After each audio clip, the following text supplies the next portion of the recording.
દરેક ભારતીય માટે ગર્વની વાત, પહેલીવાર કાશ્મીર સુધી દોડશે ટ્રેન, દુનિયાનો સૌથી ऊंचो रेलवे आर्च ब्रिज।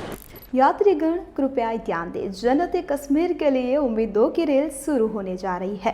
जी हाँ, मानव निर्मित 8મી અજાયબી કે જેવો વિશ્વનો સૌથી ઊંચો રેલવે બ્રિજ ભારતના નામે જાણીને નવાઈ લાગશે કે જેને સામે આઈફેલ ટાવર પણ નાનું દેખાય છે। પીએમ મોદી આતંકી હુમલા બાદ આજે જમ્મુ કાશ્મીરના પ્રવાસે છે। તેમણે હસ્તે 46 કરોડથી વધુના પ્રોજેક્ટનું ઉદ્ઘાટન સાથે વિશ્વના સૌથી ઊંચા રેલવે આર્ચ બ્રિજ ચીનાબ અને ભારતના પ્રથમ કેબલ સ્ટે રેલ બ્રિજ અંજીનું પણ ઉદ્ઘાટન થવા જઈ રહ્યું છે। કાશ્મીરને બાકીના ભાગો સાથે જોડતી પહેલી વંદે ભારત એક્સપ્રેસ ટ્રેન કે જે કટરાથી દોડશે, તો પીએમ મોદીની રાજકીય ઈચ્છા શક્તિ તેમના સ્વપ્નને પૂર્ણ કરી રહી છે। તમને જણાવી દઈએ કે ચીનાબ રેલ પુલ દુનિયાનો સૌથી ઊંચો રેલવે આર્ચ બ્રિજ છે। 17 સ્પાનમાં વહેંચાયેલા આ પુલની લંબાઈ 1315 મીટર અને નદીના પટથી અધધ 359 મીટર એટલે કે 1178 ફૂટની ઊંચાઈ પર બન્યો છે। એન્જિનિયરની કમાલ કે એવો આ આર્ચ બ્રિજ એટલો મજબૂત છે કે રેક્ટર સ્કેલ પર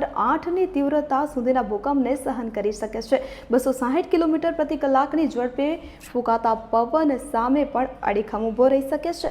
આ પુલનું બાંધકામ 1997થી શરૂ થયેલા પ્રોજેક્ટ USVRL અંતર્ગત થયું છે। પુલનું નિર્માણ કાર્ય 2002માં શરૂ થયું હતું। તેના નિર્માણમાં 30,000 મેટ્રિક ટન સ્ટીલનો ઉપયોગ થયો છે, તો 120 વર્ષનું આયુષ્ય ધરાવતા પુલનું નિર્માણ ખર્ચ 1486 કરોડ રૂપિયા થયો છે। તો બીજી તરફ વંદે ભારત એન્ટી ફ્રીઝિંગ સુવિધાઓથી સજ્જ છે। કટરા શ્રીનગર વંદે ભારતથી આધ્યાત્મિક પર્યટનમાં વધારો થશે। જમ્મુ અને કાશ્મીરને રેલવે દ્વારા જોડવાનું સ્વપ્નપૂર્ણ ટ્રેન દ્વારા ચીના પુલ સુધીની કાશ્મીરની વાદીઓની સફર મુસાફરો માટે યાદગાર રહેશે।